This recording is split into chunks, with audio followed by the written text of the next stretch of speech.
My name is Honorable Gumbo. I'm a member of Parliament for the Hatcliffe constituency. We have been now in office after the elections 2023 for over a year, and the biggest challenge that we've had as parliamentarians, particularly with questions and issues of development in our different communities, is the slow cooperation from the central government. As you know, as members of parliament, we have an obligation. We have three major obligations. The first one being to play a representative role for the people that elected us, meaning that we are the voice and we are the outlet for our constituents and constituencies, particularly where questions of development arise and where questions of other legal and legislative interventions are required. We also play a role of oversight, where we take to task government on the implementation of its policies and also agitate for the enactment of new policies to strengthen and enhance government involvement, government participation and government work in our different constituencies. We also play a role as legislators to make the law.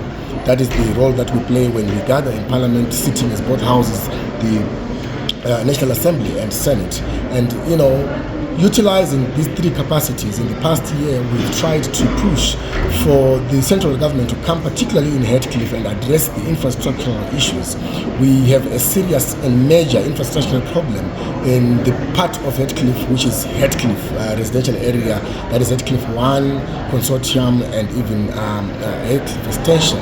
The roads there are bad, and a lot of people will then have an expectation that the MP must come and fix these roads. But what we have done is we understand, because the MP is the point of contact with the leadership of the country. So what we have been doing is to push significantly with the Minister of Transport, push significantly also with the resident Minister for Harare Province, to say Hatcliffe, the infrastructural problem, roads problem in Hatcliffe requires attention.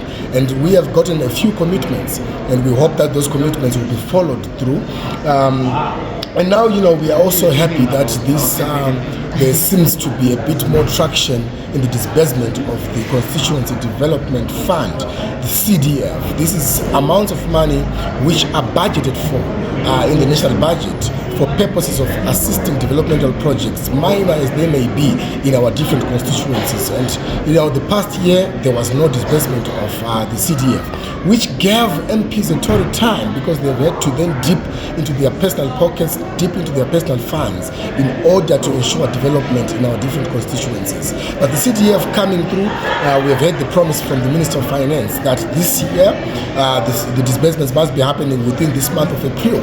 We hope that is going to assist us as members of Parliament to bring development and to alleviate and deal with some problems in our different communities and constituencies. So, we also call upon all the members of Parliament. I will call upon all my colleagues to say, when this amounts of money hits our accounts, this is money meant to be disbursed into development projects and development initiatives in the constituency. So we must find ourselves there, ensuring that our people at grassroots level, our people at different wards get the development that they do deserve from this fund.